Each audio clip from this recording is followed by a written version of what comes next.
Hi everyone, welcome to the prominent academy बच्चे। मेरा नाम है ममता और आज हम करने वाले हैं क्लास 10th का चैप्टर नंबर 5 लाइफ प्रोसेसेस। सबसे पहले कोई चीज जिंदा है कि नहीं जिंदा, हम किस बेसिस पे कह सकते हैं?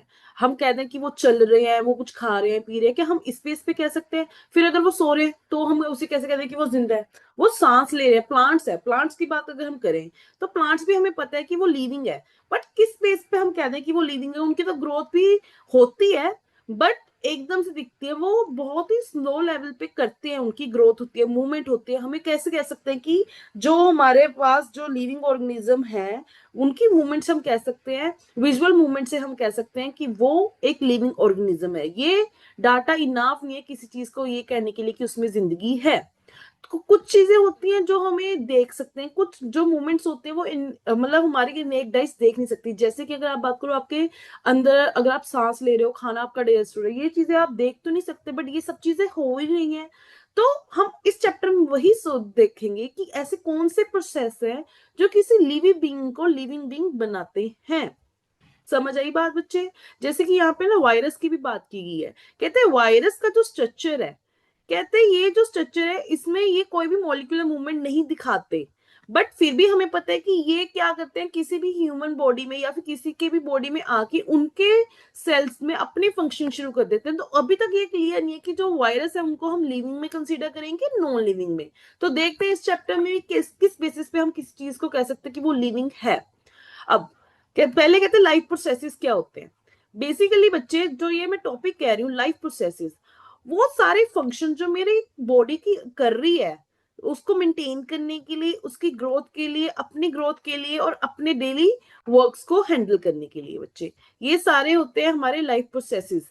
तो बेस है जो कि हमारी लाइफ को मेंटेन करते हैं। अगर ये प्रोसेसेस होंगे तो हमारी बॉडी में कोई डैमेज है, कुछ रिपेयर करना है, कुछ भी करना है, ये हमारी सारे की सारी लाइफ को मेंटेन करते हैं बच्चे। बेसिकली क्या होता है, इस पेज में क्या लिखा है मैं एक ब्रीफ में बता देती हूँ कि कुछ ऑर्गेनिज्म है वो अपना खाना खुद बना लेते हैं, कुछ जो है दूसरे पे डिपेंड करते हैं। जो अपना खाना खुद बना लेते हैं वो ऑटोट्रॉफिक होते हैं, जो दूसरे पे डिपेंड करते हैं वो हेटरोट्रॉफिक है। हमें बेसिकली न्यूट्रिशन चाहिए होता है। न्यूट्रिशन क्या है? कोई भी वो चीज जिससे मेरी बॉडी अपनी ग्रोथ में, अपनी मेंटेनेंस में, अपने प्रोसेसेस में यूज करके अपने आप को मतलब स्ट्रॉन्ग बना सकती है, एनर्जी प्रोवाइडेड बना सकती है बच्चे। तो सबसे पहले हम न्यूट्रिशन को लेते हैं। न्यूट्रिशन लेने के बाद हम क्या करते हैं, ऑक्सीजन भी हम बाहर से लेते हैं। जब हम ऑक्सीजन बाहर से लेते हैं तो ऑक्सीजन क्या करते हैं, जो हमने खाना लिया है उसको ब्रेक डाउन करके उसमें से एनर्जी निकाल लेती है। इस प्रोसेस को हम कहते हैं रेस्पिरेशन। फिर जब हमने एनर्जी लिया और खाना लिया, इन दोनों को हमारी बॉडी के अलग अलग पार्ट में अलग अलग वर्किंग होनी है। जैसे अगर मैं डाइजेस्टिव सिस्टम की बात करूं, उसकी अलग वर्किंग चाहिए, उसको उसको अलग तरीके के न्यूट्रिएंट्स चाहिए अपनी वर्किंग के लिए। अगर मैं सांस ले रही हूँ उसको अलग चाहिए, मेरे अगर मैं हैंड एक्सरसाइज कर रही हूँ तो मेरे डिफरेंट डिफरेंट पार्ट्स को अलग अलग चीजें चाहिए। तो एज पर रिक्वायरमेंट फिर मेरा ब्लड क्या करेगा, हर चीज को ट्रांसपोर्ट करेगा। और रिप्रोडक्शन जो है ना बच्चे, ये इस चैप्टर में इंक्लूडेड नहीं है बच्चे। रिप्रोडक्शन जो है ये सेपरेट चैप्टर है। इसमें बेसिकली क्या है, ये आपकी लाइफ को मेंटेन रखता है। बेसिकली आपको, आपकी जो कहते हैं लाइफ साइकिल चलता रहता है, मतलब एक जनरेशन से दूसरी से तीसरी जनरेशन, ये इस चीज को मेंटेन करता है। बट अगर मैं ओवरऑल एक बॉडी में बात करूं तो ट्रांसपोर्टेशन होने के बाद कुछ वेस्ट निकलता है। तो वो वेस्ट किस फॉर्म में निकलता है बच्चे? एक्सक्रीशन। क्योंकि ये कुछ हार्मफुल सब्सटेंसेस होते हैं जो हमारी बॉडी में रखने बिल्कुल भी ठीक नहीं होते, हमें उन्हें डिस्कार्ड करना पड़ता है। तो इस प्रोसेस को हम कहते हैं एक्सक्रीशन। तो इस पूरे पेज में यही चीज को एक्सप्लेन किया हुआ है ब्रीफ में। अब इनको हम थोड़ा सा डिटेल में पढ़ेंगे from the next page only. कहते हैं मल्टी सेलुलर जो ऑर्गेनिज्म होते हैं हमारे पास स्पेशलाइज्ड टिश्यूज होते हैं हर चीज को करने के लिए।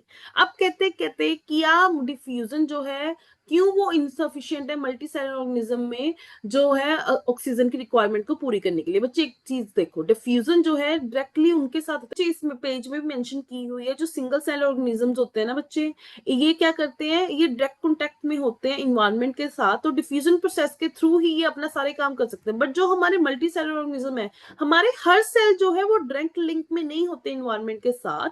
तो हम देखो डायरेक्ट लिंक में नहीं होते तो हम अपना सारा का सारा काम जो है वो सिंपल डिफ्यूजन से नहीं कर सकते बच्चे।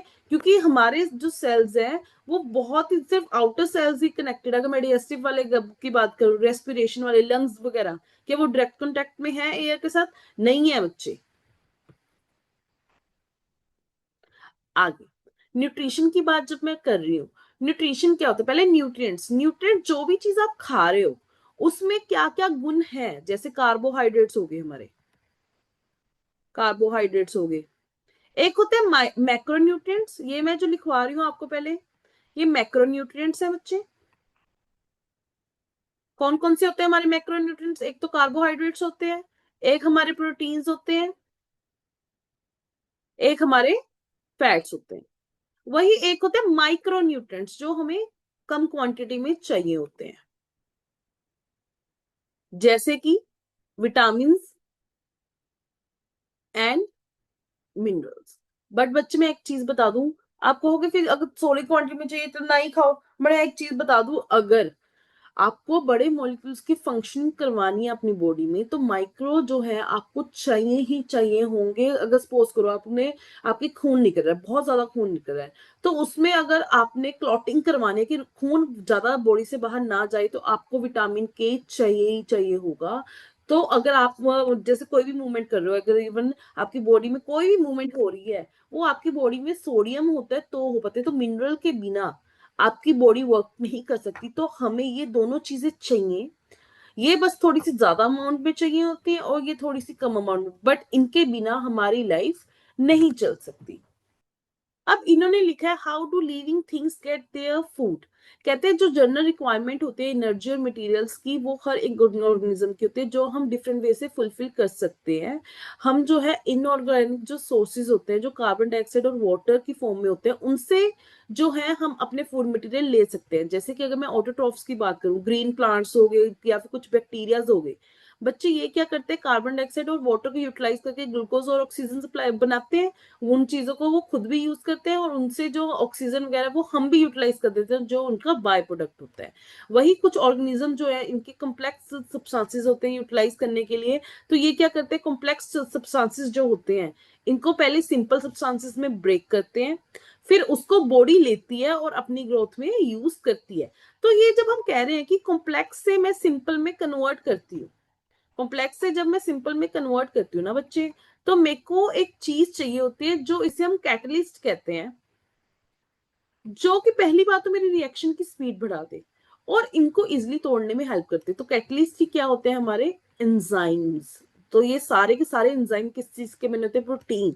तो हमारी बॉडी में बायो कैटलिस्ट होते हैं जिन्हें हम एंजाइम्स कहते हैं।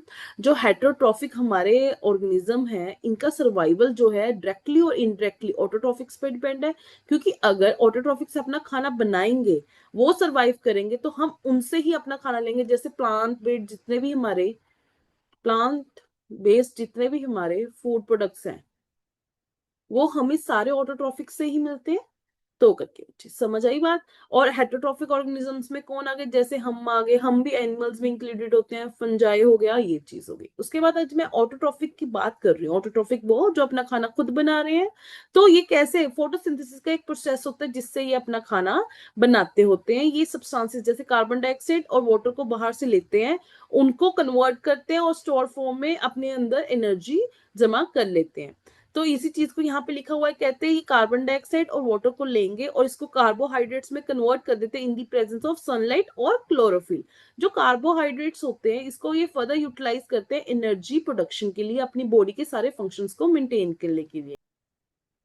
तो इन्होंने लिखा बच्चे, जो अब हमारे कार्बोहाइड्रेट्स बने, तो अगर ये हमारे इमीडिएट यूज में नहीं आते, तो प्लांट्स क्या करते हैं, उनको स्टार्च की फॉर्म में अपनी बॉडी में as a internal energy reservoir store करके रखते हैं। ऐसी सेम हम अपनी बॉडी में भी, जो बॉडी में हमारे खाना जो है एनर्जी ड्रिवन जो फॉर्म है, जिसे हम स्टोर करते हैं, वो हम किस फॉर्म में स्टोर करते हैं, ग्लाइकोजन की फॉर्म में स्टोर करते हैं। समझ आ गया बच्चे, जो प्लांट्स हैं वो स्टार्च की फॉर्म में स्टोर करते हैं खाने को अपनी बॉडी में, और जो हम है एनिमल्स, हम किस फॉर्म में स्टोर करते हैं बच्चे, ग्लाइकोजन। समझ आई बच्चे बात। नेक्स्ट दिखाई हुई है, ये कार्बन डाइऑक्साइड लेंगे, वाटर लेंगे इन दी प्रेजेंस ऑफ क्लोरोफिल और सनलाइट। ये चारों चीजें होनी जरूरी है बच्चे, इसमें से कोई एक चीज नहीं होगी तो आपका फोटोसिंथेसिस का प्रोसेस नहीं होता। ये चारों चीजें होंगी तो ये क्या बना देंगे, हम अपना खाना, जिसे ये ग्लूकोज कहते हैं कार्बोहाइड्रेट की form, oxygen as a by product जिसे ये बाहर निकाल देते हैं और उसको हम यूटिलाइज करते हैं, और वाटर। तो बेसिकली इसमें क्या होता है, सबसे पहले ये लाइट एब्जॉर्ब करते हैं क्लोरोफिल में, फिर जो ये लाइट है ये केमिकल एनर्जी में कन्वर्ट होती है, जो फर्दर जो ये यहाँ पे हमने पानी है पहले इसको तोड़ते हैं, जब ये पानी टूट गया तो फिर आगे कार्बन डाइऑक्साइड को रिड्यूस किया जाता है, किस फॉर्म में, कार्बोहाइड्रेट्स की फॉर्म में। जो ये स्टेप्स हैं ये वन बाय वन हो, ये इमिडिएटली जरूरी नहीं है। अगर मैं एग्जांपल जैसे डेजर्ट के जो हमारे प्लांट्स होते हैं ना बच्चे, ये कार्बन डाइऑक्साइड को रात को लेते हैं, ये क्या करते हैं इंटरमीडिएट रात को बना लेते हैं, उसके बाद जो एनर्जी आती है ये एब्जॉर्ब्ड एनर्जी को यूज करते हुए दिन में क्लोरोफिल की हेल्प से फिर अपना खाना प्रोड्यूस करते हैं बच्चे। यहाँ पे आपको क्रॉस सेक्शन एरिया दिखाया हुआ है कि यहाँ पे हमारा लीफ का प्लांट है, इसमें से एक छोटी सी वेन का आपको आउट सेक्शन दिखाया हुआ है। यहाँ पे जो ये छोटे छोटे से सर्कल है ये क्या है, आपके क्लोरोप्लास्ट है बच्चे। क्लोरोप्लास्ट जो है इनके बीच में ही क्लोरोफिल होता है, यही क्लोरोफिल जो है हमारे प्लांट्स को फोटोसिंथेसिस करने में हेल्प करते हैं बच्चे। हाँ जी, अब एक्टिविटी 5.1 में हमें क्या कहते हैं, आप एक प्लांट लो जिसमें बहुत सारे लीव्स होते हैं, जैसे मनी प्लांट ले लिया हमने, उसको आपने फिर डार्क रूम में रखना है 3 दिनों के लिए कि उसमें जो सारी की सारी स्टार्च है वो यूज अप कर ले प्लांट। उसके बाद उसको सनलाइट में रख दो 6 घंटे के लिए। फिर क्या करो, आप उसके लीव्स लो, लीव्स को आप उसका मार्क करो, जो उसके ग्रीन वाले एरिया, जैसे ये ग्रीन वाले एरिया ना इनको मार्क कर दो, और इनके जो ट्रेसेस है वो एक शीट ऑफ पेपर पे बना लो। उसके बाद क्या करो, जो ये लीफ है इसको आप बॉइलिंग वाटर में कुछ टाइम के लिए डिप करके रख दो। जब ये इमर्ज हो गया तो आपने उसके बाद जो ये बिकर है जिसमें आपने इमर्ज किया था उसको आप अल्कोहल वाले बिकर में डाल दोगे। उसके बाद उसको वाटर बाथ में रख दोगे जब तक आपका अल्कोहल बॉयल होने शुरू नहीं होगा। तो उसके बाद इन्होंने पूछा है कलर में क्या कलर हो जाएगा लीफ का। तो बच्चे आपको जैसे ये दिख रहा है ना, कुछ पार्ट जो है वो प्रॉपरली ग्रीन हो जाएंगे और कुछ पार्ट जो है वो आपको कैसे दिखेंगे बच्चे, नॉन ग्रीन। उसके बाद इन्होंने कहा कहते हैं आप क्या करो, आयोडीन का उस पर सोल्यूशन डाल दो। आयोडीन का जब आप सोल्यूशन डालोगे तो क्या होगा, जो ये ग्रीन वाले पार्ट है बच्चे, ये ग्रीन वाले पार्ट जो है ये ब्लूइश ब्लैक बन जाएंगे, और जो नॉन ग्रीन पार्ट है ना बच्चे वो वैसे की वैसे ही रहेंगे, येलोइश ब्राउन कलर के बच्चे। तो ये क्यों होता है, बेसिकली हमें ये पता है कि सनलाइट जो है वो बहुत ज्यादा जरूरी है हमें फोटोसिंथेसिस करने के लिए। पहले तो आपने क्या किया, उसको डार्क रूम में रख दे काफी टाइम के लिए। तो क्या होता है कि अगर सनलाइट में होगा तभी स्टार्च की फॉर्मेशन होगी। स्टार्च उनको मिल नहीं पा रही थी तो उन्होंने क्या किया, जो उनके पास ऑलरेडी स्टार्च थी उनको उन्होंने यूज अप कर दिया। तो अब जब मैं ये चीज कह रही हूँ, ग्रीन प्लांट जो पार्ट है बेसिकली वहां पे अभी भी सन ट्रैप्ड हो सकती थी, वहां पे सन की जो अभी भी स्टार्च की प्रोडक्शन हुई थी, तभी करके जो ये वाले पार्ट है ये ग्रीन रह गए। बट जो ये येलो हो गए, मतलब यहाँ पे स्टार्च सारा इन्होंने जो इनका खुद का था वो सारा इन्होंने यूज अप कर दिया था बच्चे। तो इससे हमें ये पता लगता है कि जो ग्रीन एरिया है वहां पे स्टार्च प्रोड्यूस हुआ था, जिसके कारण वहां का जो रिजल्ट है वो पॉजिटिव आया है, जिसके कारण उनका कलर चेंज हो पाया है। वही जहां पे नहीं आया तो वहां पे स्टार्च नहीं रही बच्चे। इसमें क्या लिखा हुआ है, स्टोमेटो पोर्स दिखाए हुए हैं। इन्होंने कहा कहते ये बेसिकली किस काम आते होते हैं, एक तो गैसेस के एक्सचेंज के लिए, उसके अलावा यहाँ से एक्सेस वाटर जो है वो ट्रांसपिरेशन के प्रोसेस के थ्रू ये अपनी बॉडी में से बाहर निकालते हैं बच्चे, ट्रांसपिरेशन प्रोसेस के थ्रू। ठीक है, अब क्या होता है यहाँ पे कि ये क्या करते हैं कि जब इनको पता है कि लार्ज अमाउंट ऑफ जो वाटर है वो बाहर लॉस हो गया, तो ये क्या करते हैं, प्लांट जो है इस पोर्स को क्लोज कर देते हैं। क्योंकि अब हमारे जो प्लांट्स होते हैं उनको कार्बन डाइऑक्साइड भी नहीं चाहिए होती फोटोसिंथेसिस के, तो ओपनिंग और क्लोजिंग जो है ये गार्ड सेल्स का काम होता है। जो ये गार्ड सेल्स है ना, इनका काम होता है। गार्ड सेल्स स्वेल हो जाते हैं जब इनमें से वाटर जो है फ्लो आउट हो रहा होता है, वही जिसके कारण जो हमारे स्क्वेटल पोर्स है वो ओपन हो जाते हैं। सिमिलरली जब ये क्लोज है तो इसका मतलब क्या है, गार्ड सेल क्या हो गए, श्रिंक हो गए बच्चे। नेक्स्ट एक्सपेरिमेंट में हमें क्या कहा, आपने 2 प्लांट लेने हैं ऐसे, तो एक प्लांट के पास तो आप एक पोटेशियम हाइड्रोक्साइड रख दो। बेसिकली ये क्या करता है, कार्बन डाइऑक्साइड को एब्जॉर्ब कर लेते हैं। उसके बाद इनको ऊपर एक जार रख दो। ये जार रखने के बाद आपने इनको सनलाइट पे रखना है 2 घंटों के लिए। 2 घंटों के लिए रखने के लिए आपने फिर उसके बाद ना प्लग कर देने इनकी लीव्स, और इनके लीव्स को आपने चेक करना है कि क्या उसमें स्टार्च वगैरह प्रेजेंट है।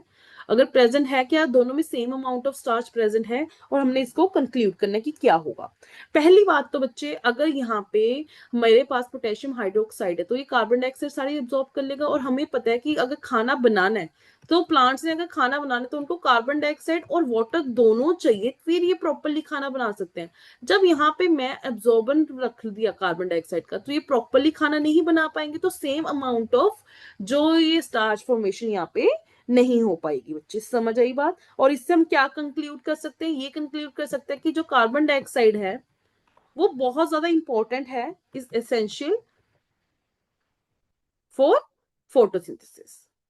समझ आई बच्चे बात? क्या कहते हैं, जो ऑटोट्रॉफ्स है वो एनर्जी की अपनी रिक्वायरमेंट की अगर हम उसकी बात कर रहे हैं तो उनको कुछ और भी रॉ मटेरियल्स चाहिए होते हैं अपनी बॉडी में। जैसे कि मैं कार्बन डाइऑक्साइड वो एयर से ले रहे हैं, तो वाटर कहाँ से लेते हैं बच्चे? वो रूट से लेते हैं, सॉइल में से। वो रूट्स जो है उनकी अब्जॉर्ब करती है। इसके अलावा उनको कुछ इंपॉर्टेंट मिनरल्स भी चाहिए होते हैं, जैसे नाइट्रोजन की बात कर लूँ, फॉस्फोरस की बात कर लूँ, आयरन, मैग्नीशियम, जो कि वो सॉइल से लेते हैं। जैसे कि नाइट्रोजन जो है ये इनकी बॉडी में प्रोटीन्स और अदर कंपाउंड्स को बनाने में हेल्प करते हैं बच्चे ये इनऑर्गेनिक नाइट्रेट या फिर नाइट्राइट की फॉर्म में लेते हैं, जिसको कि ऑर्गेनिक कंपाउंड बनाने में हेल्प कौन करते हैं? बैक्टीरिया, जो कि एटमॉस्फेयर से नाइट्रोजन को लेते हैं बच्चे। उसके बाद हेटेरोट्रॉफ्स की बात करूं, हमें पता है कि हम हेटेरोट्रॉफ जितने भी हैं जो कि दूसरे पे डिपेंड करते हैं अपने खाने के लिए, तो हमें बार बार मूवमेंट करनी पड़ती है। पहले तो मूवमेंट होती है, कई एनिमल तो मूवमेंट करते हैं। जैसे अगर अपनी बात करें तो हमें भी खाना बाहर से लेके आना पड़ता है, हमारी बॉडी खाने को लेती है, उसको ब्रेक डाउन करती है, ब्रेक डाउन करने के बाद सिंपल कंपाउंड में कन्वर्ट करने के बाद एब्जॉर्ब करती है। वैसे अगर मैं फंजाई की बात करूं, ब्लैक मोड्स देखे आपने ब्रेड पे, तो ये इस तरीके से अपना खाना वहां से लेते हैं, वहां पे ग्रो होते रहते हैं, क्योंकि ब्रेड उनको न्यूट्रिशन वगैरह दे रहा है। तो डिपेंड करता है कि आपकी जो ब्रेक डाउन है वो किस तरीके से हो रही है। इसी बेसिस पे आपके जो जैसे आपके बॉडी का डिजाइन है, कैसे फंक्शन है, ये सब चीजें उस चीज पे डिटरमाइन करते हैं। कैसे अब हम ऑर्गेनिज्म खाना लेता है वो उसके बॉडी स्ट्रक्चर पे भी डिपेंड करता है। अगर मैं सिंगल सेलर ऑर्गेनिज्म की बात करूं, दो ऑर्गेनिज्म ले लिए, एक मैंने अमीबा ले लिया, एक मैंने पैरामीशियम ले लिया बच्चे। अमीबा के पास कोई भी रियल माउथ होता नहीं, क्योंकि इसका इरेगुलर स्ट्रक्चर होता है बच्चे, तो इसको एक सूडोपोडिया बनाना पड़ता है, मतलब नकली सा माउथ बनाना पड़ता है, जिससे ये खाना लेता है। फिर उसको एक वो फूड वैक्यूल्स बनाता है, फूड वैक्यूल्स में खाना टूटता है, फिर उसकी एब्जॉर्प्शन होती है, जो वेस्ट है ऐसे ही सूडोपोडिया अलग से बना के वो बाहर से निकाल देता है। वही बट पैरामीशियम की बात करूं, ये भी यूनिसेलुलर ऑर्गेनिज्म है बच्चे, बट इसके बाद एक डिफरेंट स्पेशल स्पॉट होता है जहां से ये खाने को लेता है। और ये जो खाने की मूवमेंट होती है, इसके अंदर क्या पड़े होते हैं बच्चे? सिलाइज होते हैं, जो उसके सारी बॉडी में खाने को मूव करने में हेल्प करते हैं। तो ये देखो दोनों ही सिंगल सेलुलर ऑर्गेनिजम्स हैं, बट इन दोनों का जो डाइजेशन का सिस्टम है वो बिल्कुल ही डिफरेंट है। आगे अगर मैं बात करूं न्यूट्रिशन इन ह्यूमन, तो हमें पता है जो हमारा न्यूट्रिशन एलिमेंट्री केनाल है, जिस यहाँ पे हमारा सारा खाना ट्रेवल करता है, ये माउथ से लेके एनस तक होता है। हमारे डिफरेंट डिफरेंट जो पार्ट्स हैं, वेरियस रीजंस हैं, स्पेशलाइज्ड फंक्शंस होते हैं इनके, तो उस अकॉर्डिंग हमारा जो खाना है वो हमारी बॉडी ले पाती है बच्चे। अब हम इनको डिस्कस करेंगे। हाँ जी, नेक्स्ट एक्टिविटी है 5.3। तो 5.3 एक्टिविटी में हमें क्या कहा, कहते हैं आप क्या करो, दो टेस्ट ट्यूब्स लो, एक टेस्ट ट्यूब ए है, एक टेस्ट ट्यूब बी है, दोनों में आप क्या करो, स्टार सोल्यूशन डाल दो। स्टार सोल्यूशन डालने के बाद आप क्या करो, इसमें टेस्ट ट्यूब ए में सपोज करो आप सलाइवा डाल दो, और टेस्ट ट्यूब बी में कुछ ना रखो। उसके बाद इन दोनों को 20 to 30 मिनट्स आप ऐसे ही रख दो। उसके बाद इन दोनों में आप आयोडीन का सोल्यूशन डाल दो, दोनों में ही आयोडीन का सोल्यूशन डाल दिया। तो अब देखो क्या होगा इसमें, क्या आपको कलर चेंज दिखेगा? और उसके बाद क्या आपको इससे ये पता लगेगा किसमें जो स्टार्च है किसमें नहीं है? हमने ये सलाइवा का एक्शन बताना है हमारे स्टार्च में क्या होता है। पहली बात तो जो टेस्ट बी है, इसका ही कलर चेंज होगा बच्चे। इसमें क्यों? क्योंकि इसमें कोई सलाइवा नहीं है, इसमें सिर्फ स्टार्च है। तो स्टार्च जब है बच्चे, सिर्फ स्टार्च है, तो वो आयोडीन के साथ रिएक्ट कर देती है। मैं ये बात करी इन टेस्ट ट्यूब बी, तो आयोडीन के साथ रिएक्ट करके हमें ब्लूइश ब्लैक कलर देती है बच्चे। वही मैं बात करूं टेस्ट ट्यूब ए की, तो जब हमने 20-30 मिनट्स के लिए रखा, तो क्या होता है, स्टार्च और सलाइवा एक दूसरे के साथ बच्चे रिएक्ट कर जाते हैं। बेसिकली ना हमारे जो सलाइवा होता है इसमें एक अमाइलेज एंजाइम होता है जो स्टार्च की डिजेशन में हेल्प कर देता है। तो जो हमारी स्टार्च है ना, ये सिंपल शुगर में कन्वर्ट हो जाती है। जब ये सिंपल शुगर में कन्वर्ट होगी बच्चे, तो ये आयोडीन के साथ रिएक्ट नहीं कर पाएगी। आयोडीन के साथ रिएक्ट नहीं कर पाएगी तो इसमें कलर चेंज नहीं होगा। तो हमारी टेस्ट ट्यूब ए में नो कलर चेंज, और बी में क्या होगा, चेंज होगा, और किस कलर में हो जाएगा ये, ब्लूइश ब्लैक कलर में। समझ आई बच्चे बात? नेक्स्ट इन्होंने कहा अब ह्यूमन डाइजेस्टिव सिस्टम की बात करें, सबसे पहले होती है इंजेशन, मतलब खाना अंदर लिया जाता है, फिर होते हैं डाइजेशन, फिर उस खाने को तोड़ा जाता है बच्चे, उस खाने को तोड़ने के बाद फिर होती है एब्जॉर्प्शन, हमारी जो ब्लड सेल्स हैं वो स्मॉल इंटेस्टाइन से सारा खाना एब्जॉर्ब कर लेती है, फिर होता है एसिमिलेशन, हर बॉडी पार्ट को, हर बॉडी सेल को कौन कौन सा न्यूट्रिएंट चाहिए एज पर देयर रिक्वायरमेंट वो उसको ले लेते हैं, और जो वेस्ट होता है by the process of egestion हम बॉडी में से निकाल देते हैं बच्चे। अब जब मैं बात कर रही हूँ हमारे एलिमेंट्री कैनाल की, तो ये माउथ से शुरू होता है बच्चे, जो हमारा माउथ होता है, तो यहाँ पे क्या होता है, सबसे पहले तो आपको ये समझ आना चाहिए कि हमारे जो माउथ है, मैंने अभी आपको समझाया वहां पे एक तो ना एक सलाइवरी ग्लैंड होता है, जो सलाइवरी ग्लैंड होता है बच्चे, इसी में ही सलाइवा होता है, और सलाइवा में आगे क्या होता है, अमाइलेज। तो मतलब कि जो मैंने मैक्रोमोलिक्यूल्स में कार्बोहाइड्रेट्स की बात की है, जो कार्बोहाइड्रेट्स हैं वो हमारे माउथ में ही उनकी ब्रेक डाउन होनी शुरू हो जाती है, तभी कहते हैं अच्छे से आराम से खाने को च्यू करो। तो अब हमारी टंग भी है, टीथ भी है, टीथ जो है हमारे खाने को कट करने में, क्रश करने में हेल्प करते हैं, वही जो हमारी टंग है वो हमारे सलाइवा के साथ हमारे फूड को प्रॉपर मिक्स करने में हेल्प करते हैं। फिर आता है हमारा इसोफेगस, इसोफेगस में बच्चे कोई भी डाइजेशन का प्रोसेस नहीं होता, वो सिर्फ एक पैसेज है जिससे हम माउथ से नीचे स्टमक तक पहुंचते हैं। अब जब मैं स्टमक तक पहुंच गई बच्चे, यहाँ पे हमारा जो खाना है 4 to 5 आवर्स रहता है, और यहाँ पे ही मेन डाइजेशन होती है, यहाँ पे HCl प्रेजेंट होता है बच्चे। और एक चीज और बताना भूल गई, जो हमारा ईसोफेगस है बच्चे, इसमें जो खाना हमारा आगे पहुंचता है वो किसकी हेल्प से होता है, हाँ, पेरिस्टिक मूवमेंट्स होती हैं, जिससे जो हमारा खाना है वो कंट्रैक्ट होते होते रिदमिक पोजीशन में आगे आगे को पुश होता चलता है बच्चे। अगर आगे मैं बात कर रही हूँ हमारे यहाँ पे स्टमक की, तो स्टमक में क्या प्रेजेंट होता है बच्चे, गैस्ट्रिक ग्लैंड्स प्रेजेंट होते हैं, इसके अलावा हाइड्रोक्लोरिक एसिड प्रेजेंट होता है। हाइड्रोक्लोरिक एसिड का क्या काम है बच्चे, क्लोरिक एसिड HCl जो क्या क्या करता है बच्चे, ये हमारे पास ना एक प्रोपेप्सिन एक वो होता है एंजाइम, एंजाइम्स का काम मैंने अभी बताया, ये रिएक्शन को इजी करने में, चीजों को तोड़ने में हेल्प करते हैं। तो ये क्या करता है, HCl जब होता है तो प्रोपेप्सिन जो है पेप्सिन में कन्वर्ट हो जाता है, और यही जो पेप्सिन एंजाइम है हमारे प्रोटीन्स को तोड़ने में हेल्प करता है बच्चे, हमारे प्रोटीन्स क्या है वो हिस्सों में टूट जाते हैं बच्चे, समझ आई बात। और अगर मैं HCl की बात करती हूँ, तो ये बहुत ज्यादा स्ट्रॉन्ग एसिड, अगर आपकी बॉडी पे वैसे डल जाए ना तो आपकी बॉडी जल सकती है, बट फिर ये हमारे स्टमक में कैसे सही रह रहा है, हमारे स्टमक में ना बच्चे म्यूकस की एक लेयर होती है जो हमें हमें प्रोटेक्टेड रखती है बच्चे, समझ आई बात। और यही यहाँ पे लिखा भी, और जो म्यूकस है नीचे देखो, म्यूकस जो है हमारी इनर लाइनिंग को प्रोटेक्ट करती है, जिसके कारण जो एक्शन है एसिड का वो अच्छे नॉर्मल कंडीशन में हो पाता है बच्चे।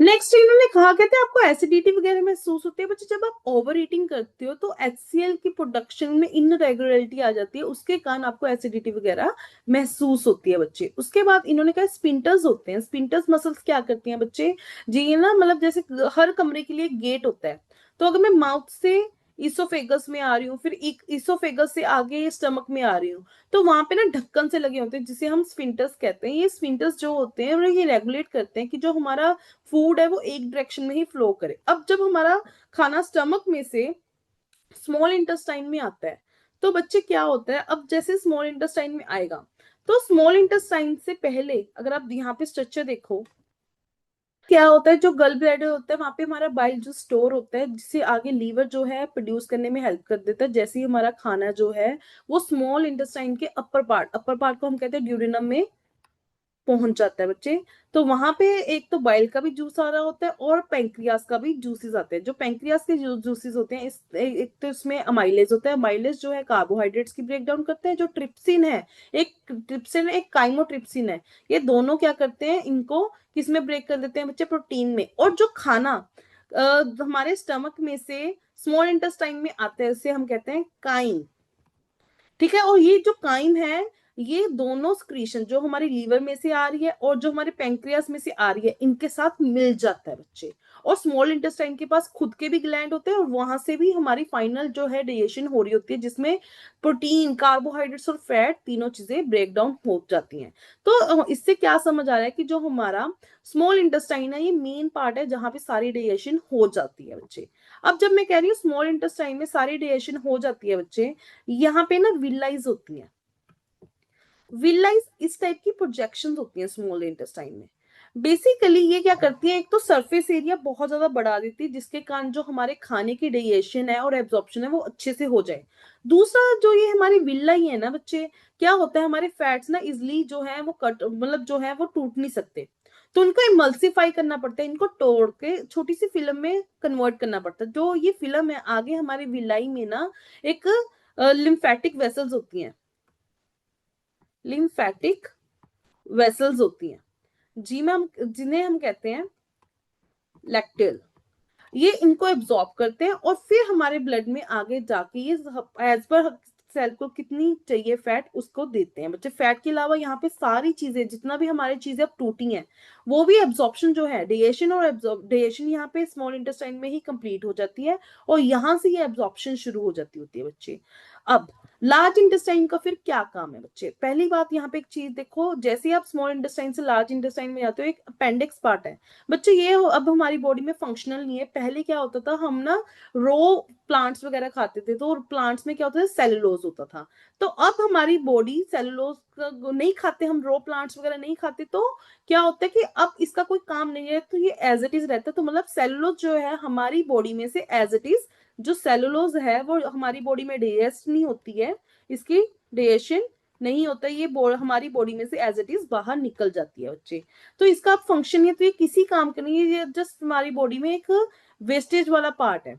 तो अब क्या होता है, जब स्मॉल इंटेस्टाइन से लार्ज इंटेस्टाइन में खाना आता है, देखो जितना डाइजेस्ट होना था वो स्मॉल इंटेस्टाइन में हो सके, एब्जॉर्प्शन जो है वो भी सारी ऑलमोस्ट हो जाती है स्मॉल इंटेस्टाइन में। लार्ज इंटेस्टाइन में जो अभी भी हमारे कोई इंपॉर्टेंट वाटर या फिर मिनरल्स रह जाते हैं, सॉल्ट्स रह जाते हैं, वो इनकी फाइनल जो एब्जॉर्प्शन है वो लार्ज इंटेस्टाइन में होती है बच्चे। यहाँ से फाइनल जो है एब्जॉर्प्शन होने के बाद फिर रेक्टम में हमारा जो वेस्ट है वो स्टोर रहता है, और फाइनली जब हमारे सेंट्रल नर्वस सिस्टम एक्शंस देता है, रिफ्लेक्स एक्शंस देता है हमारे एनस को, तो उससे हमारी बाद में मूवमेंट हो जाती है, बाउल मूवमेंट। समझ आई बच्चे बात, इस तरीके से हमारी सारा एलिमेंट्री कालान में काम होता है, इस तरीके से हमारे बच्चे, तो इस तरीके से हमारा सारा एलिमेंट्री कैनाल में वर्किंग होती है बच्चे।